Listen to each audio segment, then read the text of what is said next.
Hi, this is Dr. Hudson. This presentation is designed to help you master the historical thinking skill, establishing historical significance.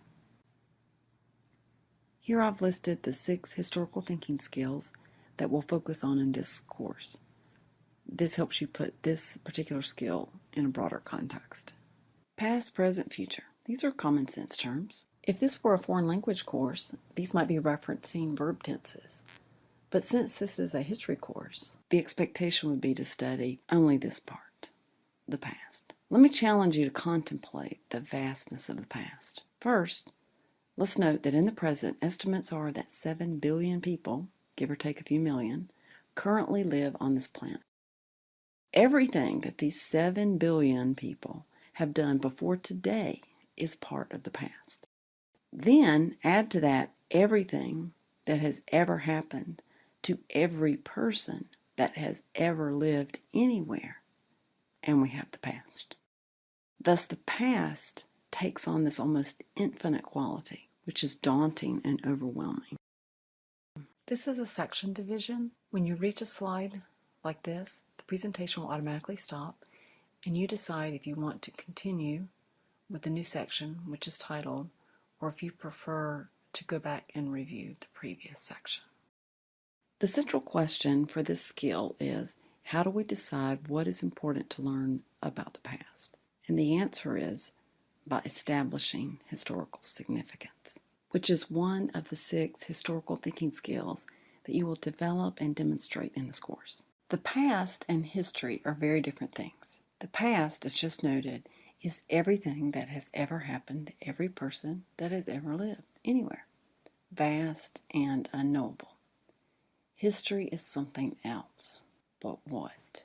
A simple way to express it is that history is a narrative about the past. And we could substitute the word narrative for story. Or we could say an interpretation. Or we could say it's an answer to a question. Or it's an explanation. These would all be ways of thinking about history. And you will hear me throughout the course emphasize that history is really explaining change over time. We can use this pie chart to represent the past. We could use this chronological timeline and the book to represent history. So the past is the voluminous everything. And by contrast, history is a constructed narrative about some limited portion of the past.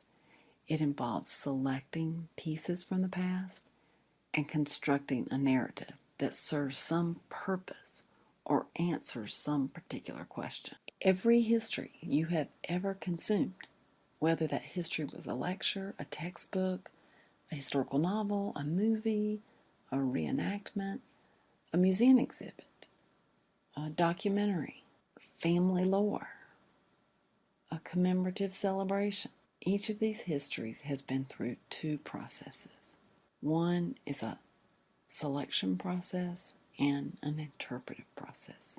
Therefore, the reliability or the credibility of the history is directly related to this process used in selecting the pieces from the past to examine, and to the process used in constructing the narrative that interprets the selected parts of the past. Since we cannot possibly know or study the past, which is everything that has ever happened to everyone who has ever lived anywhere, we study history, and that requires making judgments from the very beginning. Whether we create histories, and all of us do this at some level, at least with our own lives, or we consume them, and everybody does this knowingly or not. Judgments are being made. Therefore, we need criteria to guide us in this selection process, and that's what establishing historical significance is. This section defines the skill basics. The core skill for all historical thinking is asking and, of course, answering questions. Establishing historical significance, unlike the other thinking skills, involves asking rather specific questions. Thus, the skills are applying criteria number 1 and applying criteria number 2. Here's the question for criteria 1. Did an event, person, or action have significant consequences over a significant period of time for a significant number of people.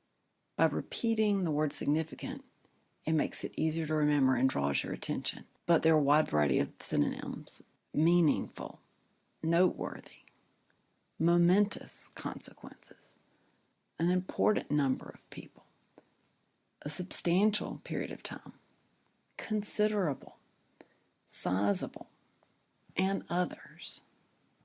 Apply criteria 1 to these photos. Here's Washington crossing the Delaware in the American Revolution. There's a battle in the Civil War, President Lincoln, and President Reagan signing a piece of legislation. These clearly all meet the criteria of significant consequences over a significant period of time for a significant number of people.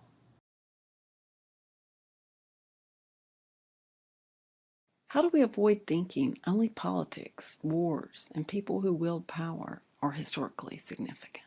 Applying the first criteria at face value in isolation, it could seem like these are the only things that matter.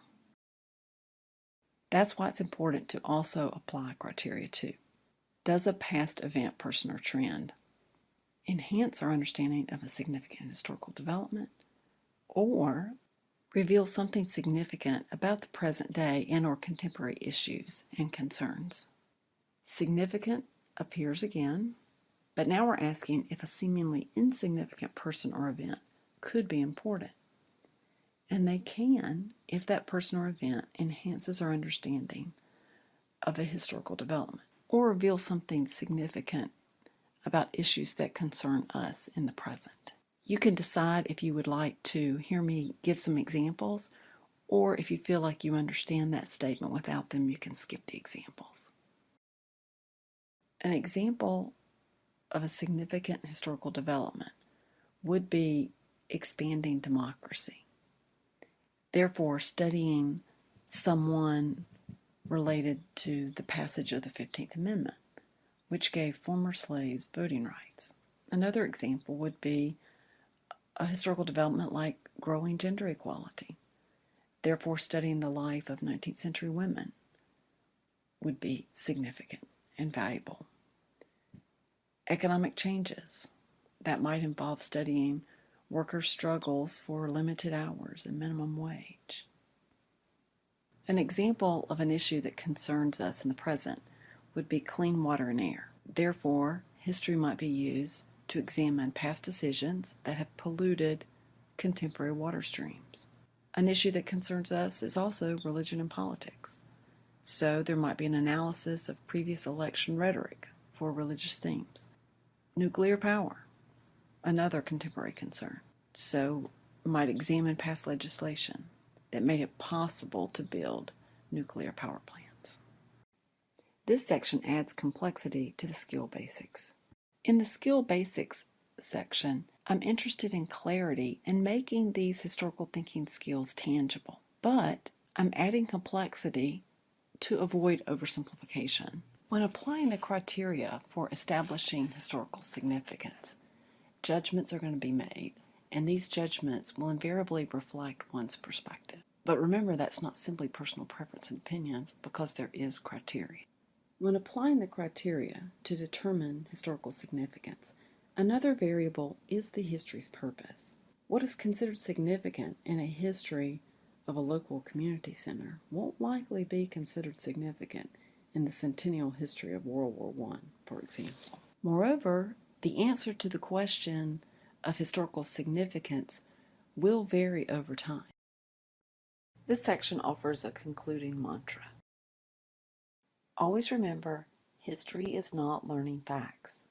Historical thinking, in this case, establishing historical significance, requires that you think, that you ask questions, that you make judgments that require reasoning, and that you explain those judgments.